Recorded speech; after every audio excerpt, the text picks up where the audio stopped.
Hello viewers, আজ বলবো 2রা June 2025 সালের গুরুত্বপূর্ণ কয়েকটি কারেন্ট অ্যাফেয়ার, যেগুলো বিভিন্ন চাকরির পরীক্ষায় আসতে পারে বা আসে। তো দেরি না করে শুরু করা যাক আজকের প্রথম প্রশ্ন। সম্প্রতি রেটিং এজেন্সি ক্রিসল অনুমান করেছে যে 2026 অর্থবছরে ভারতের জিডিপি বৃদ্ধির হার কত শতাংশ হবে? এ 6.2%, বি 6.9%, সি 6.5%, ডি এর কোনোটি নয়। তো এর সঠিক উত্তর হবে অপশন সি 6.5%। কি পয়েন্ট? ক্রিসিলের বার্ষিক আউটলুক রিপোর্ট অনুসারে ভারতের মোট দেশজ উৎপাদন জিডিপি 2025 থেকে 2031 সাল পর্যন্ত গড়ে 6.7% হারে বৃদ্ধি পাবে বলে ধারণা করা হচ্ছে, এবং উৎপাদন খাতের মোট মূল্য সংযোজন জিভিএ 9% হারে বৃদ্ধি পাবে বলে আশা করা হচ্ছে। ক্রিসিলের প্রধান অর্থনীতিবিদ ধর্মকীর্তি যোশী বলেছেন, গত দশকে দেখা 6% প্রবৃদ্ধির তুলনায় এটি একটি উল্লম্ফন। আসন্ন আর্থিক বছর 2025-26 জন্য ক্রিসিল বিশ্বব্যাপী অনিশ্চয়তা সত্ত্বেও 6.5% হারে জিডিপি প্রবৃদ্ধির পূর্বাভাস দিয়েছে। বেশ কয়েকটি কারণ এই প্রবৃদ্ধিকে সমর্থন করবে বলে আশা করা হচ্ছে, যার মধ্যে রয়েছে স্বাভাবিক বর্ষা, খাদ্য মূল্যস্ফীতি হ্রাস এবং একটি সহজ মুদ্রানীতি। চলে যাব আমরা নেক্সট কোশ্চেন। উদ্যান পালনে অতুলনীয় অবদানের জন্য রাজ্যের কোন ব্যক্তিকে পদ্মশ্রী পুরস্কার 2025 প্রদান করা হয়েছে? A Hardeep Sharma, B Hariman Sharma, C Harjit Sharma, D Hari Sharma Kumar. তো এর সঠিক উত্তর হবে অপশন বি হরিমান শর্মা। পদ্মশ্রী পদ্মশ্রীর আক্ষরিক পদ্ম সম্মান, যা পদ্মশ্রী নামে পরিচিত, ভারত প্রজাতন্ত্রের চতুর্থ সর্বোচ্চ বেসামরিক পুরস্কার। ভারতরত্ন, পদ্মবিভূষণ এবং পদ্মভূষণের পরে 1954 সালের 2রা জানুয়ারি প্রতিষ্ঠিত এই পুরস্কারটি শিল্প, সাহিত্য, বিজ্ঞান, অভিনয়, চিকিৎসা, সমাজসেবা এবং জনসাধারণের বিষয়সহ বিভিন্ন ক্ষেত্রে বিশিষ্ট অবদানের স্বীকৃতিস্বরূপ প্রদান করা হয়। প্রতি বছর ভারতের প্রজাতন্ত্র দিবসে ভারত সরকার কর্তৃক এটি প্রদান করা হয়। চলে যাব আমরা নেক্সট কোশ্চেন। হিমাচল প্রদেশের প্রথম প্রাকৃতিক কৃষি উপবিভাগ কোথায় তৈরি হয়েছিল? অপশন এ পাঙ্গি, বি কাজা, সি চিতকুল, ডি ভরমোর। তো এর সঠিক উত্তর হবে অপশন এ পাঙ্গি। কি পয়েন্ট? পাঙ্গি ভারতের হিমাচল প্রদেশের চাম্বার একটি তহসিল। 2011 সালের আদমশুমারি অনুসারে পাঙ্গি উপত্যকার মোট জনসংখ্যা 18,868 জন। এটি রাজ্যের উত্তর প্রান্তে অবস্থিত চাম্বা জেলার একটি প্রশাসনিক উপবিভাগ। উত্তরে জাংসকার পর্বতমালা এবং দক্ষিণে পীর পাঞ্জাল পর্বতমালা, দুটি শক্তিশালী পর্বতমালার মধ্যে অবস্থিত। এটি একটি বিচ্ছিন্ন উপত্যকা। দক্ষিণে এটি লাহোল এবং স্পিতির সাথে এবং পূর্ব জম্মু ও কাশ্মীরের সাথে সীমানা ভাগ করে। চন্দ্রভাগা জম্মু ও কাশ্মীরের পদ্মার অঞ্চলে প্রবেশের আগে একটি গভীর সরু গিরিখাতে ভূখণ্ড জুড়ে বিস্তৃত। চলে যাব আমরা নেক্সট কোশ্চেন। দিব্যাঙ্গজনদের ক্ষমতায়নের জন্য সম্প্রতি কোথায় কৃত্রিম বুদ্ধিমত্তা বিষয়ক জাতীয় সম্মেলন আয়োজন করা হয়েছে? Option A Mumbai, B Chennai, C Bengaluru, D এর কোনোটি নয়। তো এর সঠিক উত্তর হবে অপশন সি বেঙ্গালুরু।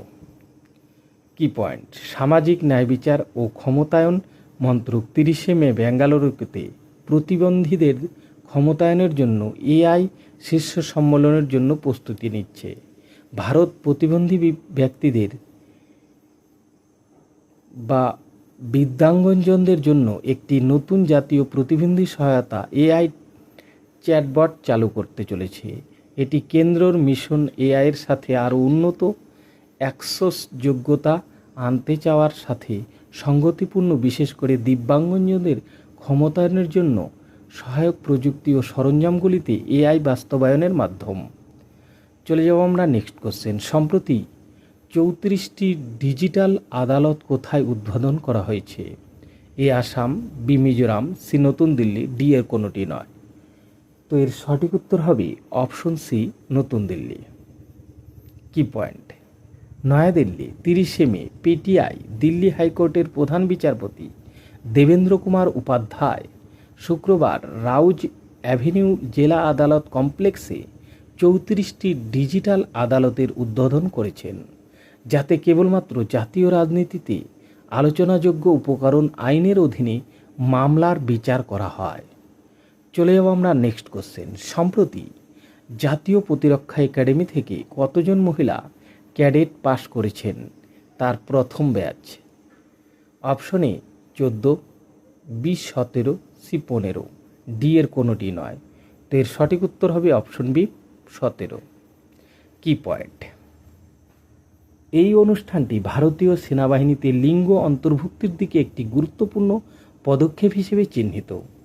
এটি লিঙ্গাগত বাধা ভেঙে ফেলার প্রতীক এবং ভারতের প্রতিরক্ষা পরিষেবায় কাজ করতে আগ্রহী ভবিষ্যৎ প্রজন্মের মহিলাদের জন্য এটি নজির স্থাপন করে। 2021 সালে সুপ্রিম কোর্ট এসসি এনডিতে মহিলাদের ভর্তির নির্দেশ দেয়। পরবর্তীকালে 2022 সালে প্রথম ব্যাচ ভর্তি করা হয়। 1954 সালে পুনের মহারাষ্ট্রের কাছে খড়গসালায় প্রতিষ্ঠিত এনডিএ হল ভারতীয় সশস্ত্র বাহিনীর জয়েন্ট সার্ভিসেস ট্রেনিং একাডেমি এবং স্নাতক স্কুল। এটি বিশ্বের প্রথম ত্রিসেবা একাডেমি। চলে যাব আমরা নেক্সট কোশ্চেন। চীনের সম্প্রতি কোথায় একটি আন্তর্জাতিক সালিশ সংস্থা প্রতিষ্ঠা করেছে? A Singapore, B Hong Kong, C Indonesia, D এর কোনোটি নয়। তো এর সঠিক উত্তর হবে অপশন বি হংকং। কি পয়েন্ট? বিশ্ব রাজনীতিতে প্রথমবারের মতো আন্তর্জাতিক মধ্যস্থতা সংস্থার আইওমেড জন্ম দিল চীন। দেশে দেশে সংঘাত উত্তেজনা বেজিংয়ের উদ্বেগ শুক্রবারে হংকংয়ে আইওমেড নামে নতুন এই বৈশ্বিক সংস্থার যাত্রা শুরু হলো। কনভেনশনে স্বাক্ষর করেছে বিশ্বের 31টি দেশ। বেইজিং আশা করছে নতুন সংস্থাটি আন্তর্জাতিক বিচার আদালতের আইসিজে প্রতিদ্বন্দ্বী হিসাবে কাজ করবে। এএফপি সিএনএন শুক্রবার হংকংয়ে আয়োজিত এক অনুষ্ঠানে চীনের পররাষ্ট্রমন্ত্রী ওয়াং ইর সভাপতিত্বে আইওমেড প্রতিষ্ঠার চুক্তি the convention on the establishment of the international organization for mediation স্বাক্ষরিত হয়। চলে যাব আমরা নেক্সট কোশ্চেন। সম্প্রতি রাজীব কৃষ্ণ কোন রাজ্যের নতুন জিডিপি হয়েছেন? A Maharashtra, B Rajasthan, C Uttar Pradesh, D এর কোনোটি নয়। তো এর সঠিক উত্তর হবে অপশন সি উত্তরপ্রদেশ। কি পয়েন্ট? উত্তরপ্রদেশের নতুন ভারপ্রাপ্ত পুলিশ মহাপরিচালক জিডিপি হিসেবে সিনিয়র আইপিএস অফিসার রাজীব কৃষ্ণকে নিযুক্ত করা হয়েছে।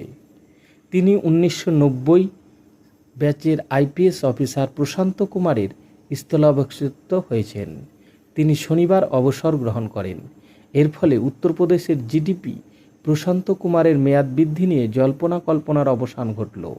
1991 সালের ইউপি ক্যাডারের একজন ব্যাচের কর্মকর্তা কৃষ্ণ সম্প্রতি ভারতের সর্ববৃহৎ পুলিশ নিয়োগ অভিযানের সুষ্ঠু সমাপ্তির তদারকি করেছেন, যেখানে 60,244 জন কনস্টেবলকে নিয়োগ করা হয়েছিল।